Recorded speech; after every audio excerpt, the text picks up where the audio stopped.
Wish You Were Here by Nadia Bulkin.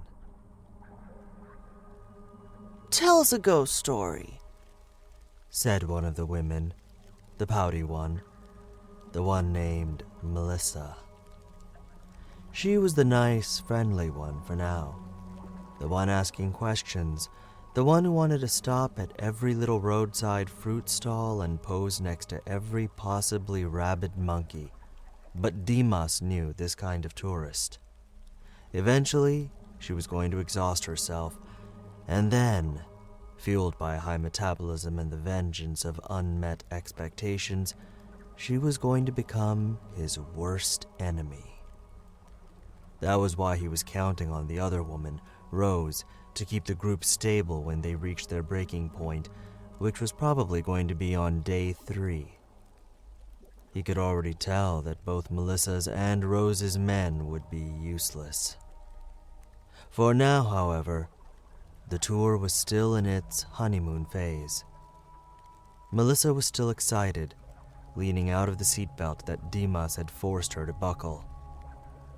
Rose's man Ben's cell phone was still fully charged, and Melissa's man Josh was still full from breakfast, too. Rose was, well, it was hard to tell how she was, sitting in the back row and not having spoken the whole morning except to say that she and her husband had slept fine. So, Rose was fine. "A ghost story, eh?" Dimas glanced over at his driver, Nyoman, who shrugged. "Well, here's a story. An army unit is sent to a remote village in the middle of the jungle in order to move the villagers to a new settlement that's, less remote. They need the land for an army base, but the villagers have lived there for 100 years, and even though the government offered to buy the land many times, they always refused to go. So the army drives up to the village in the middle of the night. They go to the first house on the main road. Nobody home. They go to the second house. Nobody home there either. Third house. Nobody home," said Ben. "Right. Nobody home. So the soldiers look at each other and say, 'Where is everyone? Did they evacuate? Why did they leave all their belongings?' Then, suddenly, they realize one of their men is missing. All that's left is his head. The soldiers panic. They're shooting at shadows, but it doesn't help. One by one, they're all killed by something that can't quite see, until finally, there's only one soldier left, and he's out of bullets. He squats down by a chicken coop, closes his eyes, and prays to Allah as he hears something coming out of the darkness. He breaks open the chicken coop and throws a chicken, screaming, 'Take it!' There's a big crunch, and so he looks and... it's a woman. Except she's got claws on her hands and feet, and her eyes are yellow. She's a tiger woman. Of course, the soldier starts running back toward the trucks. Except this time, all the houses are full. The villagers are home. And they're eating his comrades." Dimas laughed uncomfortably. Nyoman shot him an odd look. It was indeed an odd story to tell. One he would never have told 2 months ago. It involved soldiers dying. But in this new, rapidly reforming world, this spinning, twisted lump of mud, nothing was off limits. Or so he'd gathered from the drivers who blasted through Jakarta's red lights, yelling, "Reformasi!" For at least 30 seconds, the tourists said nothing. And then Josh, who had wasted no time telling everyone that he had already been to the island twice and he knew all its ins and outs, said, That's not really a ghost story, is it? Dimas stared over his shoulder at Josh. His plastic work smile stretched across his mouth like the surgical masks the Japanese tourists like to wear. "You're right," he said. "It's not." Josh, clearly uncomfortable, smiled back almost in spite of himself. Then Rose spoke. "So what happened?" Her voice was flat as the banana leaves slapping the window of the van. "Did the government leave them alone?" "Oh no. The army came back with helicopters and sprayed the village with napalm until everyone left. It's an army base now." Without warning, Nielman swerved violently to the right, unleashing a barrage of screams from the Americans. Dimas jammed his fingers against the window to protect his head. Josh spilled his iced coffee, and Ben became very upset about what this traumatic maneuver might have done to the apparently breakable Rose. "Sorry," Nielman said in exaggerated English, and then added, staring meaningfully at Dimas. "Animal ran into the road." They paid the security guard 80,000 rupiah each to enter the historic broken temple complex. Last month, it would have been 70,000, and 4 months before, it would have been 40,000. The security guard kept it close to triple the cost of a bowl of noodles, one for each of his children. The Americans had no idea and didn't complain. The dollar was monstrously in their favor after all. As the 5 of them trudged toward the ruins, Nielman stayed in the van, partly to keep it from being stolen, and partly because he would rather read the sports page and fantasize about the World Cup. Rose hung back with Dimas and asked, "Do you know a way to contact the dead?" Dimas tried not to cringe as he squinted at her. She was hard to read behind those giant sunglasses. "Why, ma'am?" "My son died in a car accident," she whispered. "I just want to know he's all right." Gatat, who ran the travel agency from a tiny office in Kuta, said that he had never before seen so many fever-dreaming grief tourists as were sleepwalking through Bali today. Most had lost parents or siblings through plane crashes or cancer.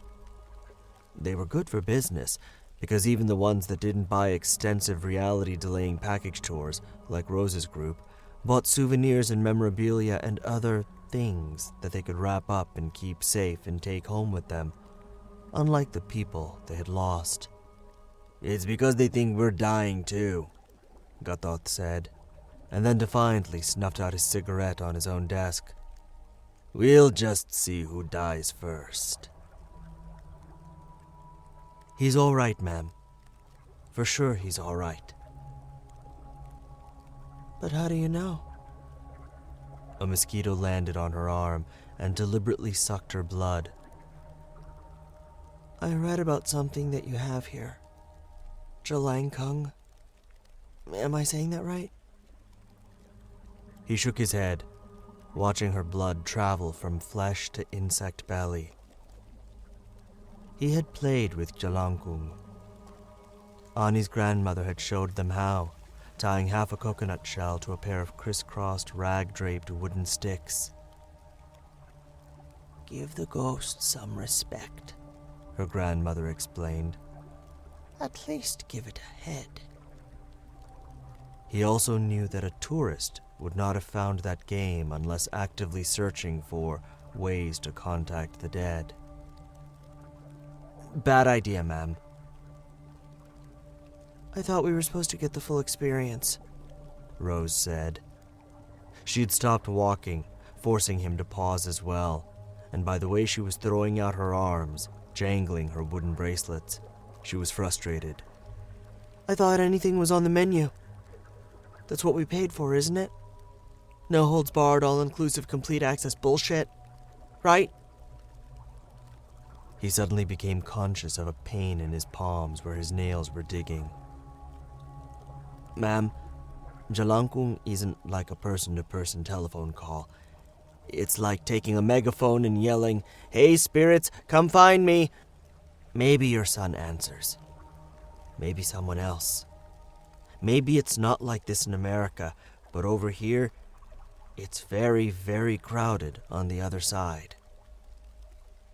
Rose took a deep breath in preparation for another rant, then apparently changed her mind and went hurrying up the hill with a new and soldierly determination. Dimas followed, trying to stop himself from shaking his head. At the crest, they looked out upon the broken temple complex, scattered across the bright green like a giant child's failed attempt to build a block tower. Dimas searched his pockets for his notes because he didn't know anything about any of this. As a Javanese, all he knew about this island and its people was how good they were at cultivating an exoticism, just wild enough without being savage. The rest of us can handle savage, for Australians to fawn over. At the bottom, Melissa was waving enthusiastically. Ben shouted something at Rose. He was pointing at one of the little half-fallen Chandi stupas. He was no bigger than a hand. On the hill, his wife was looking elsewhere at the line of enormous trees that had been continuously beaten back by skidders and diggers, and before that, fires and saws. With his pulse pounding after the hike up the hill and Rose's demand and the thought of Ani's grandmother and the Jalangkung, the trees seemed to be trembling. Ben didn't know that his wife wasn't watching, and he moved toward the stupa in large, grandiose steps, like an astronaut walking on the moon. Dimas was about to yell at him not to walk carelessly on the stupa when Ben suddenly slipped from view with a yelp that roused birds from the trees. "Tell me a ghost story." Ben hadn't spoken since he was told that he'd be bedridden with a broken leg for the next 2 months, and Melissa and Josh had to leave because they started arguing over the merits of alternative medicine, and Rose announced that she was taking a walk to get some sweet polluted air. "Ghosts this time. No monsters." The quiet, pretty nurse adjusting Ben's IV widened her eyes and smiled.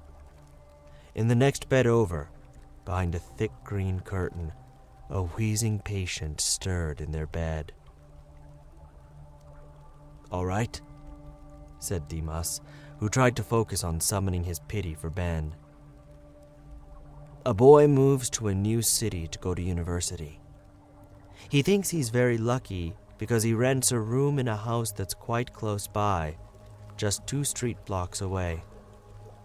The most direct route to his house is down a wide stretch of street that, for some reason, never seems to be very crowded. The buildings on either side are either abandoned or under construction. Taxis and becak don't use the road. It's very strange, he thinks. He walks down the path a couple times, in daytime, and doesn't see anything peculiar. But most of the time, he tries to avoid it just like everyone else. So one night, he's at the university very late because he has exams and he's trying to study and the electricity goes on and off at his house. Finally, he packs his things when he can't stay awake anymore, and as he leaves campus, decides that he can't be bothered to take the long way around to his house. He takes the direct route. The first thing he notices is that a strange fog is just sitting in the street, like a landed cloud. The second thing he notices is that there's a figure in the fog ahead of him. A crying, bloody man in rags. The boy has enough sense to know this isn't good, so he tries to swerve around the man, except the man then appears again right in front of him, weeping, "Help me." The boy doesn't say anything and picks up his pace and feels someone grab him from behind. It's a woman this time, with her eye gouged out, saying, "It hurts." The boy pushes her off and runs straight into a body that doesn't even have a head, just arms reaching out to take hold of him. Eventually, he just begins to pray as he runs, and eventually the ghosts stop coming so close, and he's able to run the rest of the way home. When he gets home, he asks his old landlord, who's smoking a cigarette on the porch, what that street is. The landlord says, "Oh, that's where they killed communists in this city in 1965. They dumped the bodies in the gutter. Tell me, boy, what did they say to you?" And the boy says, "Well, I think they were asking me for help." And so the landlord leans forward and says, "They'll need it in hell." It wasn't a very good story, but Dimas didn't know how else to finish it. He had heard iterations of the story from several friends of friends over the years, always about a neighborhood that no one seemed to know of, and that cold razor wire line had always been the ending. Ben didn't care because he was asleep from all the pain medication he'd requested, but the nurse was staring at Dimas incredulously. "There's a road like that where I'm from, too," she whispered. "But why would you go and tell him? He doesn't understand what it was like." Neither she nor Dimas would have been old enough to have any real memory of 1965, but she wasn't talking about that. She was talking about institutional genetic knowledge, the amorphous plasma that stitched acquired data together into one cohesive, rational narrative. "He wanted a ghost story," Dimas said with a shrug.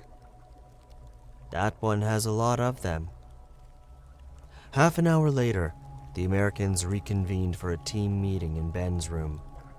Ben was still unconscious, and they didn't want to disturb him, they said, but apparently they needed his body to be their non-voting witness. Rose sat down near the bed and silently held Ben's hand, and Dimas started to excuse himself, but she stopped him with a set of cool fingers pressed persistently to the spot where his pulse hit his wrist. "We've decided to go on with the tour," she said. Her voice was utterly without effect. Behind her, Melissa and Josh were uncomfortably squirming, sucking mango soda from straws. "Where do you think we should go next?"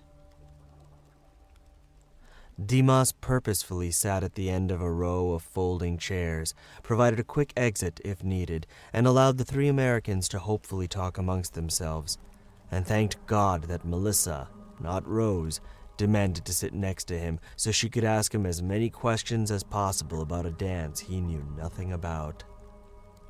But he had his notes, so he tried to explain to her the story of the stolen princess, her avenging husband, and the Demon King. Oh, and the warrior monkeys, which made Melissa's eyes gleam. Every so often, Josh would interject, mostly to show that he could. Meanwhile, he could feel Rose staring coldly at him through both of her friends. "Take a picture of us," Melissa said, slipping her little black camera into Dimas's hands and then leaning back into Josh. "Rose, are you in the picture?" Rose had to lean forward to get into view.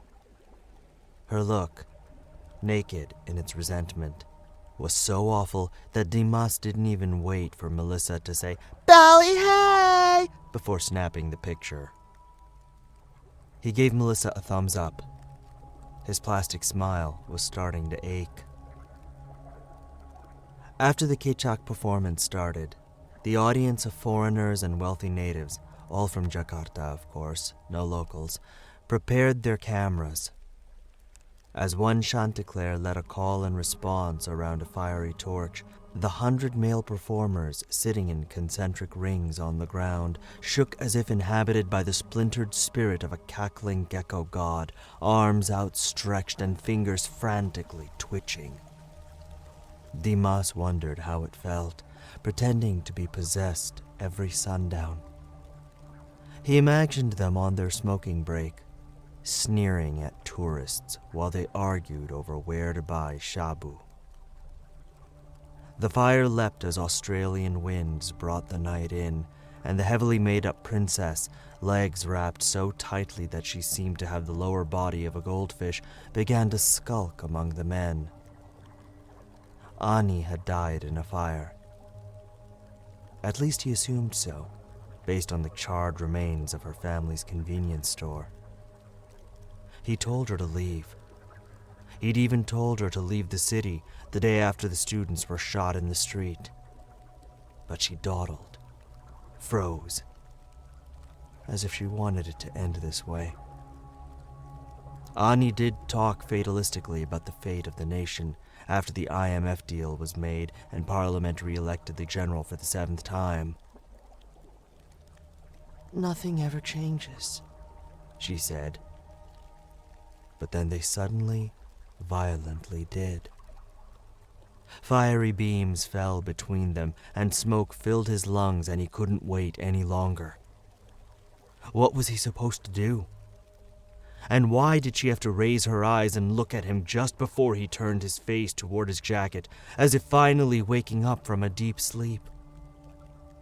Down in his gullet, amidst the muddy guilt and the true deep sadness that Allah knew he felt for the loss of Ani's life, lived the deep-seated fear that Ani's last moments on earth were drowned in the sort of bitterness that left a permanent stain.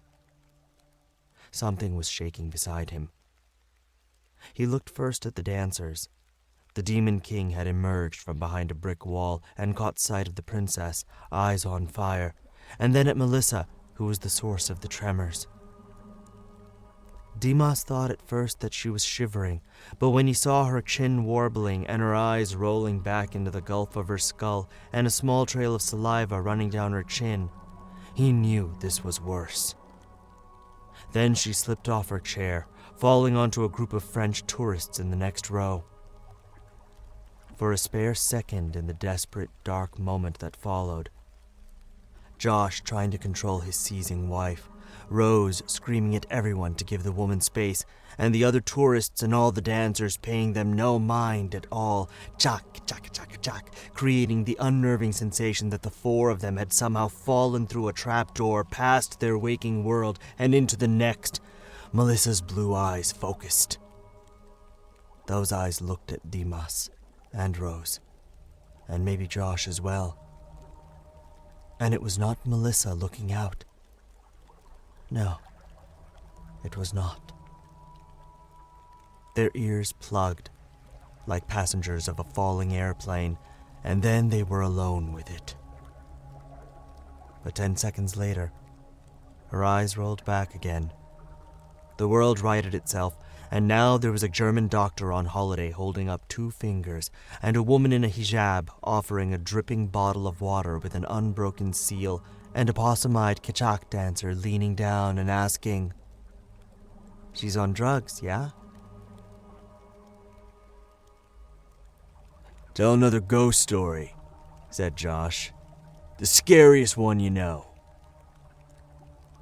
Melissa put her head in her hands and whined, "I'm tired of ghost stories." But Josh didn't even look at her, and Rose just pushed a glass of ice water in her direction, telling her she should stay hydrated. Melissa pushed it back so forcefully that Dimas reached his hand out to catch it. "Jesus Christ, Rose!" she snapped. "I'm not your kid!" Rose looked at her sourly. Josh took another tortured sip of Bintang beer and raised his eyebrows at Dimas. "Well, you got one that'll make me shit my pants or what?"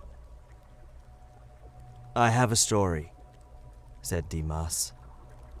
Melissa started making a strange animal noise between a growl and a whinny. Before Ani died, She used to say that she would haunt him if one of his stupid adventures got her killed. They were never all that dangerous, just rope bridges and speeding motorbikes and haunted hallways, but they liked to play pretend. And Ani would lean in and say, "If I don't make it, I'll come back to get you."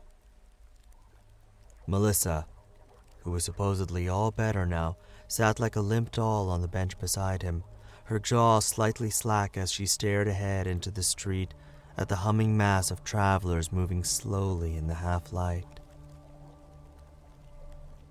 "A pregnant woman," Dimas started, then took a deep breath and began again.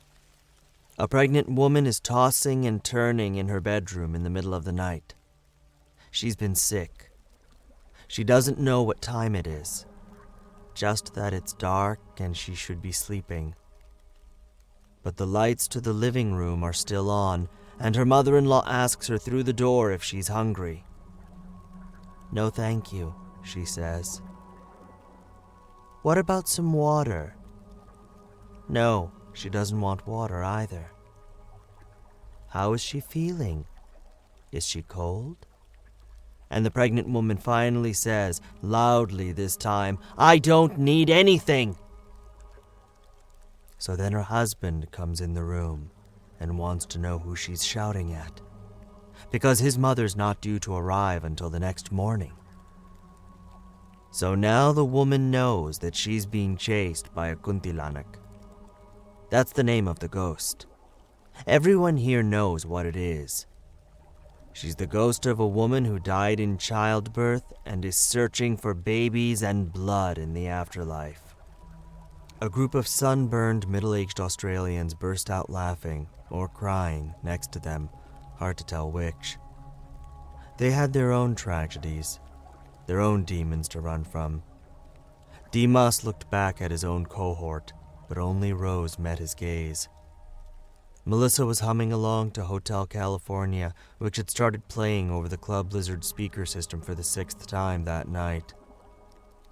Josh was finally looking at Melissa, scorn mixed with longing. So the woman gets a pair of scissors from the bathroom and goes back to bed with the scissors clenched in her hand. She goes to sleep. It's still dark when she wakes up again, and there's a shape leaning down over her. And because she's a brave woman, she stabs it right where she's supposed to, in the back of the head. The creature falls, and she turns on the light and realizes it's her husband. And not only has she killed him, her beloved, the father of her child, but now she's alone with the kuntilanak. Rose stared at him in hurt and shock.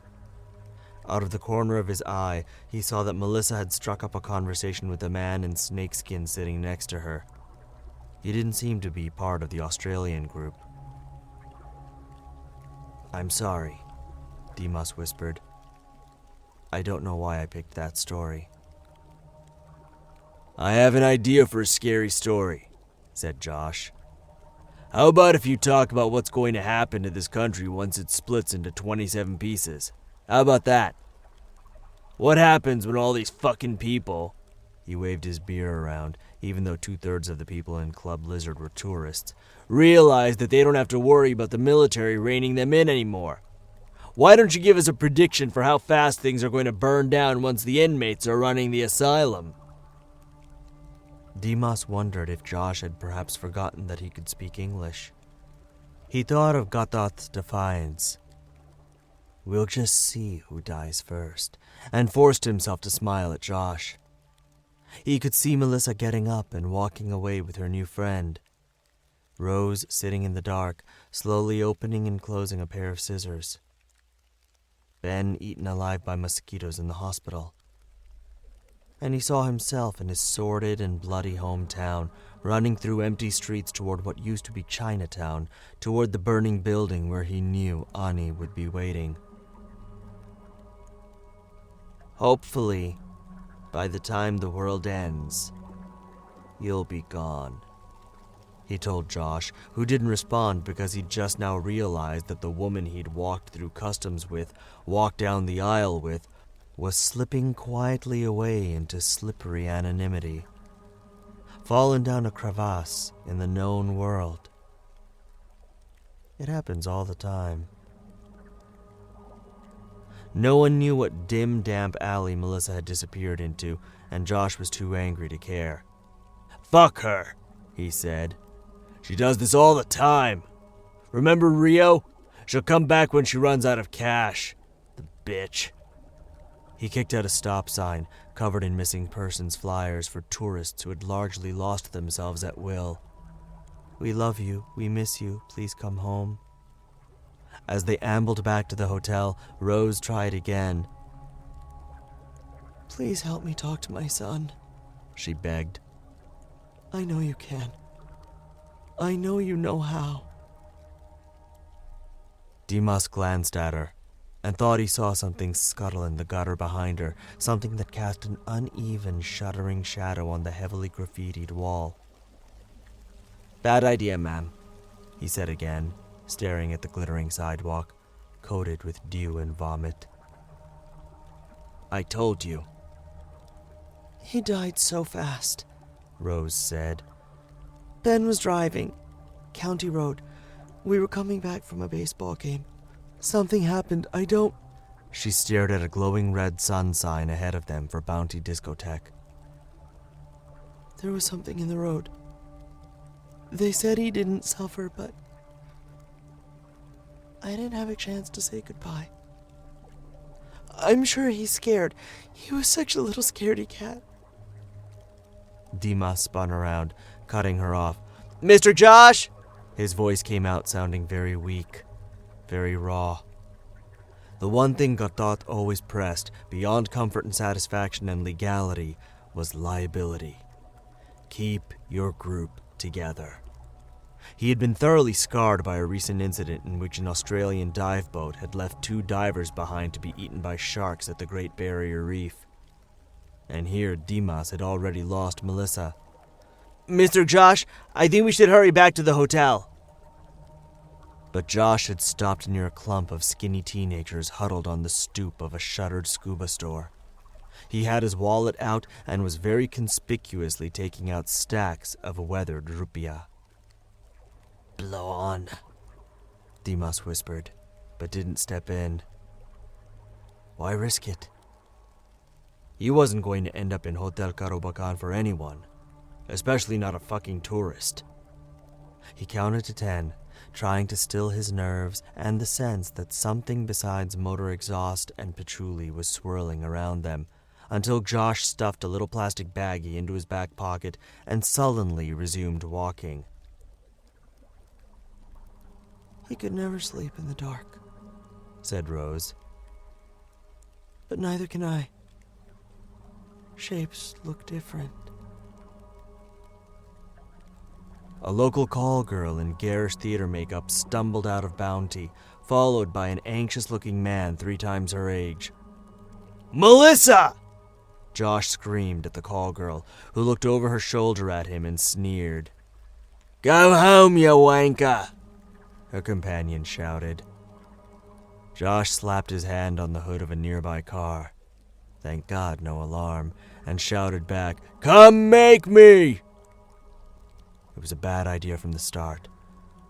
Cops were never very far from Bounty, and these days they, like everyone else in the country, were teetering on a knife's edge. Too many stories about docile village mobs decapitating bus drivers who ran over small children could make a policeman twitchy. Even the Dayaks, supposedly beaten into submission decades ago, had come out of the jungle and set logging equipment on fire. Ya Allah, what's a cop to do? Couldn't trust anybody anymore. Not even 2 drunk Westerners who would have been sent home to their hotels in the good old days. The British man and the call girl eventually teetered away down Jalan Legian, but when the cops found ecstasy in Josh's pocket, that was it. Some chlorine-stained kids in sporty beachwear came out of Bounty to point and laugh, But Dimas hurried Rose away to the growling sound of what Dimas could only hope was thunder rolling down from the highlands. Tell me a ghost story. A real one this time. He wanted to tell her that they had all been real, or might as well have been. He could have told 1,000 other anecdotes about mysterious lights and strange coincidences and unexplained illnesses and visions of dead passengers seen by only half the bus. But they had wanted stories, hadn't they? Stories with a setup and an escalation and a terrible, brutal denouement. "This is the last one," he said, and meant that, because there was a more than decent possibility that he would not make it to the final day 5.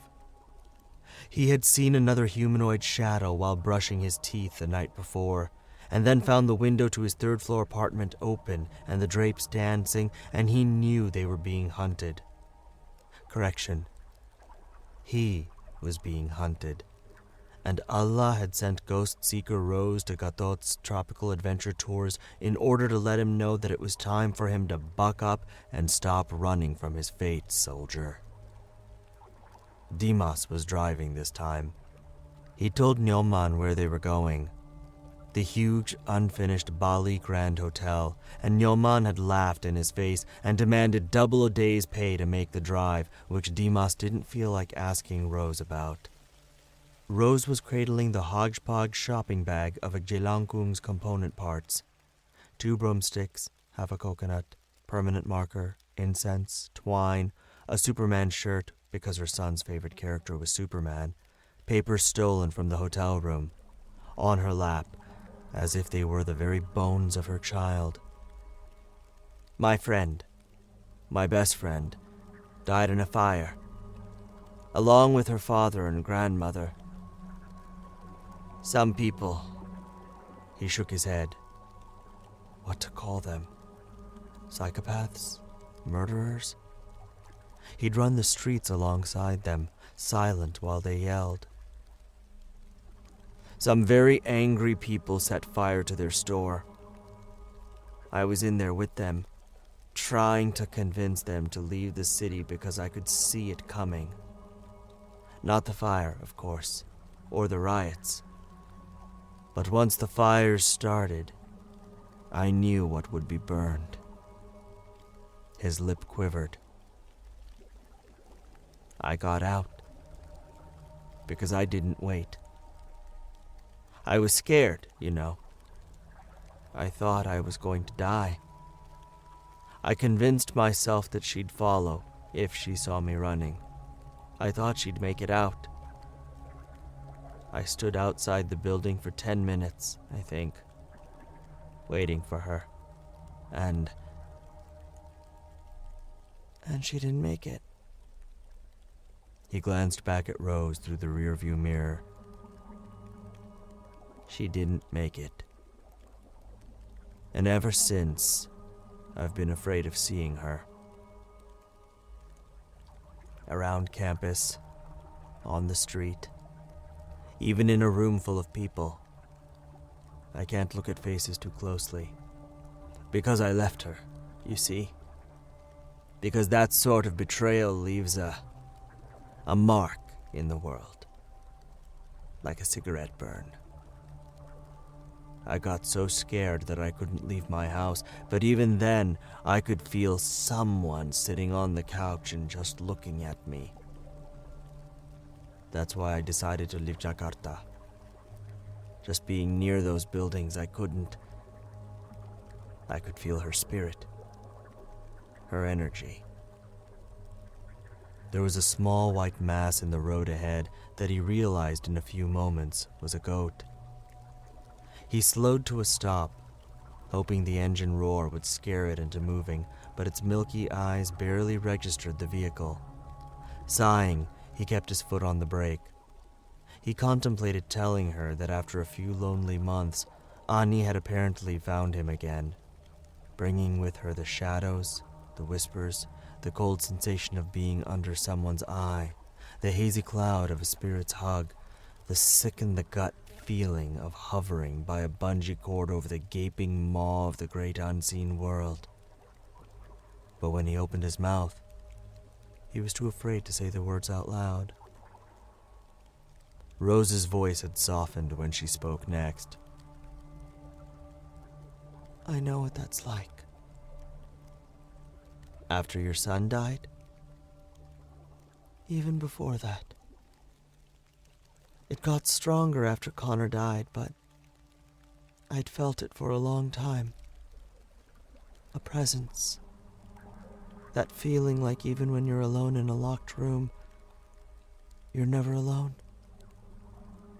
Then she chuckled and wiped a tear out of the corner of her eye. Ben always called it my guardian angel. I think he was just trying to make me feel better. But I've been thinking that maybe he's right. Who's to say it's not a guardian angel? Who's to say your friend's angry at you? Maybe she's just watching over you.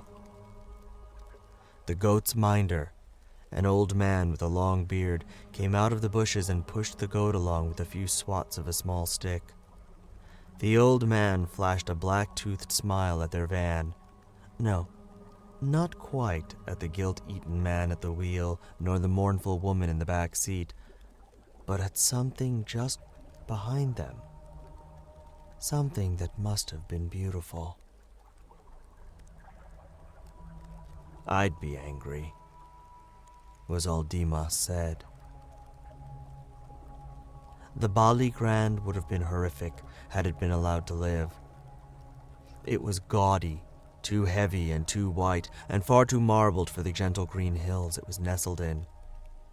The general's son had signed off on the final design after an extended stay at the casino hotels of Las Vegas.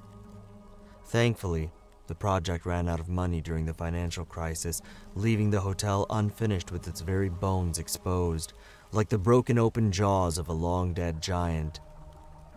Rumor was that the general's son still lurked somewhere amongst the pillars and arches, but that was bullshit. Everyone knew he was hiding in Europe, in a premium suite of a hotel he hadn't designed. The Bali Grand was still horrific now, but for different reasons. Under the flapping tarps and abandoned construction equipment, it was undoubtedly haunted, if not by dead workers, then by the ghosts of offshore private loans and weakly regulated banks. Dimas and Rose went to the partially constructed lobby, where tile floors had been laid and a patchwork roof had been erected to build their conduit, the Gelangkung. Then they leaned the doll against the wall to watch them eat their martabak and wait for night to fall. Nothing happened the last time Dimas played this game, with Ani and a couple other jokers at school. No one had been expecting anything, of course. They were just bored and trying to take their minds off exams. They gave the coconut shell a googly face and asked the oxygen molecules in cigarette smoke whether they would pass their tests. Nothing tuned into their antenna. But this time, as Dimas led Rose in a shaky overture to the spirit world, where having a little party, he felt that he was practically inviting Ani, whatever was left of Ani, to come forward. Dimas saw Rose holding the wooden creature, turning the broomstick body gently in her hands like one of those hunchbacked beach women who traverse the littered coastline, hawking umbrellas and massages and temporary tattoos, and closed his eyes. Imagined the peace of the sea. He only opened them after he felt the pressure in the room plummet, as if an anchor had dragged him and Rose and the Bali Grand Hotel 10 meters below the surface. With tensed muscles and an aching top row of teeth, he expected to see Ani levitating above the Gelangkung with peeling skin and denouncing eyes. But though the darkness had grown touchably thick beyond their struggling candlelight, he saw nothing. Just Rose, gagging on something lodged in her throat. "Miss Rose, are you all right?" Rose was not fine. At that moment, Rose was a broken vase, and something that wasn't Rose came spilling out of her like a gush of tar and slithered across the floor. No, not Rose. Also not Ani. And he was willing to bet the value of Rose's all-inclusive tour package that no matter how badly Rose wanted it to be, that it wasn't Rose's little boy Connor either. The oily shadow crawled across the floor, wrapped itself around the Jelangkung, and held it upright when Rose's grasp failed. It drenched the Superman shirt and twirled the permanent marker dangling from one broomstick arm. Rose whispered, "Connor, sweetie, is that you?" The Jelangkung was supposed to tip and use the pen to mark a yes or a no on the paper. It did lean in, at first, and then it started shaking. Violently. It was almost like a head shake. No, no, no! But then, with a terrifying bang and a howl from the ends of the earth, the wooden body flew apart. One broomstick nearly hit Dimas in the temple, and a shredded piece of the Superman shirt landed in Rose's lap. Like a taunt. Meanwhile, the shadow spread, covered the ceiling beams, and dripped down the unpainted walls. Occasionally, its edges would curl together and form the shape of a man or a cow or a tiger. Shapes look different, wasn't that what Rose said? And then it would flatten out and seep to another corner of the room. Though it had hitched a ride with Rose, this shadow didn't know sadness. It was more primitive than that. It was just hungry. It lay so oppressive on their fragile human souls simply because it wasn't human and never had been. By then, Dimas had slid over to Rose so he could quietly urge her to say goodbye, to end the ritual. She was feverishly muttering something about Connor and a number of other things Dimas couldn't identify, and he had to lean in close. "Miss Rose, you have to close the door." This only made her whisper more frantically, clenching the Superman rag to her chest. "Miss Rose, close the door so we can drive away. We can go to Kuta, see your husband." "Can't leave it." Did she mean the presence? "I can't leave." Every human cell in his body wanted to leave, because it knew this feeling and wanted to survive. This thing had come to this country wrapped around Rose's skeleton. It wouldn't have chased him. He'd have gotten away. Yet he helplessly sank to his knees as if his feet were lodged in mud. Ani's legacy, he supposed. Because that was when he finally felt her outside of her normal Jakartan habitat. The same electric seizure he'd feel when pedaling past her blackened building or the empty, tortured malls where they used to fantasize about a someday life of large televisions and luxury brands. He imagined her putting her arms around him, pulling him down, saying, "Stay." Not meanly, not hatefully, but honestly. "Keep your eyes open this time, scaredy cat. Here it comes." A red and black centipede crawled across Dimas's hand, down into the dark concrete valley, and then onto the denim of Rose's jeans. Dimas, who'd woken up to the sound of rain, nudged her. Rose didn't react. He could feel the chill emanating from her body. He shifted to get a better look at her and confirmed the sick feeling in his stomach. She was dead. Eyes open, jaw slightly slack. Heart attack? Theft of the soul? He didn't want to touch her, but he knew if he didn't close her eyes now, then she would definitely roam the earth forever. Very cautiously, he crossed the empty expanse of the hotel lobby, watching for shadows or drops in atmospheric pressure or noises of any kind. Nothing but the rain gave him goosebumps. He ran to the van, not bothering to shield his head. He told the first cops he could find. 2 boys who probably should have been guarding a mall in Denpasar. For some reason, conditioning, they believed his story and promised to go up to the Bali Grand just as soon as the rain cleared up. Then Dimas drove back to Kuta. He thought about checking on Ben at the hospital or Josh at the prison, but decided not to do either. Not yet. He didn't even know where he'd find Melissa. If he'd find Melissa. Probably in the crime and punishment section of the Bali Post. So instead he went to see Freddy, a tattoo artist who specialized in painting visions of the bug-eyed Tuti Barong, the good spirit king. Freddy welcomed him in and sat him down in front of the television. On the table were video cases of Freddy's favorite horror movies.